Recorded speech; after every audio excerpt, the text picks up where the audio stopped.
కంటిన్యూస్గా 14, 18, 23 కంటిన్యూస్గా 3 పర్యాయాలు వారితో ఈ సభలో వారితో కలిసి పనిచేసినాం. వారు చాలా మృదు స్వభావి, నాన్ కాంట్రవర్షియల్ వ్యక్తి, ఎక్కడ కూడా వివాదాలకు తావివ్వకపోయేది. అయితే వారితో నాకు దాదాపు 30-35 సంవత్సరాల క్రితం నుంచే పరిచయం. మా తండ్రి, మా కుటుంబం తెలుగుదేశం పార్టీ వ్యవస్థాపక సభ్యుల్లో ఒకళ్ళం అధ్యక్ష. ఆ రోజు నుంచి కూడా మాగంటి గోపి గారితో మాకు పరిచయం ఉండేది. అధ్యక్ష, ఆయన ఈ వాజ్ ఏ పార్టీ మ్యాన్. ఆయన ఏ పార్టీలో ఉన్నా ఆ పార్టీకి నమ్మకంగా పనిచేసినటువంటి వ్యక్తి, పార్టీకి, పార్టీ నాయకుడికి. ఆ రోజు ఎన్టీఆర్ గారికి, టీడీపీకి, తర్వాత టీఆర్ఎస్లోకి వచ్చిన తర్వాత కేసీఆర్ గారికి నమ్మకంగా పనిచేసినాడు. అయితే అధ్యక్ష, ఒక రాజకీయ నాయకుడికి అటు పార్టీకి నమ్మకంగా పనిచేయడం, నిబద్ధతతో పనిచేయడం, అట్లాగే ఇంకోవైపు ప్రజలతో మంచి సంబంధాలు ఏర్పరచుకొని ప్రజలతో బాగుండడం, ఈ 2 లక్షణాలు చాలా తక్కువ మందిలో సైమల్టేనియస్గా ఉంటాయి. ఈ 2 లక్షణాలు ఉండడం అనేది చాలా అరుదుగా కనిపిస్తుంది. అరుదైనటువంటి వ్యక్తుల్లో మాగంటి గోపి గారు ఒకరని చెప్పి నేను భావిస్తా అధ్యక్ష. అంటే ఆయన కమిట్మెంట్ పార్టీకి, ఆ రోజు టీడీపీలో ఎన్టీ రామారావు గారు అధికారంలో ఉన్నప్పుడే కాదు, అధికారంలో లేనప్పుడు కూడా చాలా తక్కువ మంది ఎన్టీ రామారావు గారితో అంటి పెట్టుకున్న వ్యక్తుల్లో ఆయన ఒకడు అధ్యక్ష.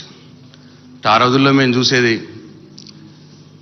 ఎన్టీ రామారావు గారికి అధికారం కోల్పోయిన తర్వాత కొన్ని రోజులు నాచారం స్టూడియోలో ఉండేది. చాలా దూరంగా ఉండేది హైదరాబాద్కి. ఆ రోజుల్లో చాలా తక్కువ మంది వెళ్ళేది అక్కడికి. కానీ మాగంటి గోపి గారు ఎవ్రీ డే వారితో పాటు కొంతమంది అన్యాయులతోటి అక్కడ ఉండేది అధ్యక్ష.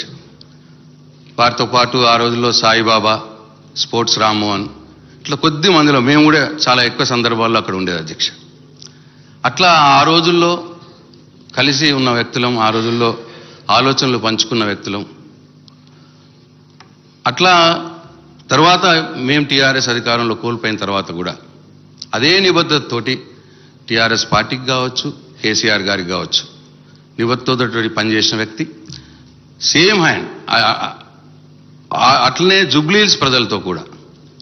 అంటే ఇంతకుముందు మా కేటీఆర్ గారు అన్నారు, శ్రీనివాస్ యాదవ్ గారు అన్నారు, 3 సార్లు కంటిన్యూస్గా గెలవడం అంటే అది జుబ్లీహిల్స్ లాంటి కాన్స్టిట్యున్సీ హైదరాబాద్లో అంత ఈజీ కాదు. అంటే ప్రజలతో ఆయన నెరవేర్చుకున్నటువంటి సంబంధాలు, ప్రజలకు ఆయన చేసినటువంటి సేవ, ఇవన్నీ కూడా ఆయనని ప్రజానాయకుడిగా నిలదొక్కునేలా చేసినాయి. ఆయన చిరస్మరణీయుడు, ఆయన పేరు ఎప్పటికీ ఉంటుంది. తప్పకుండా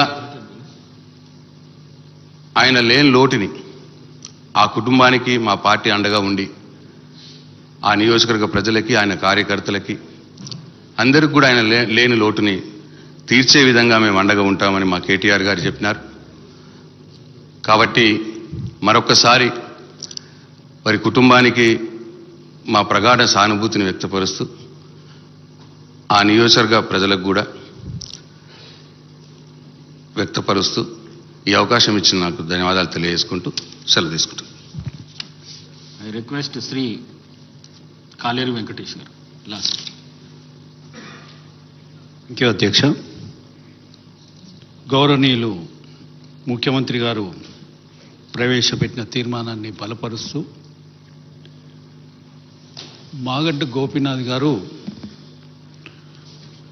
1983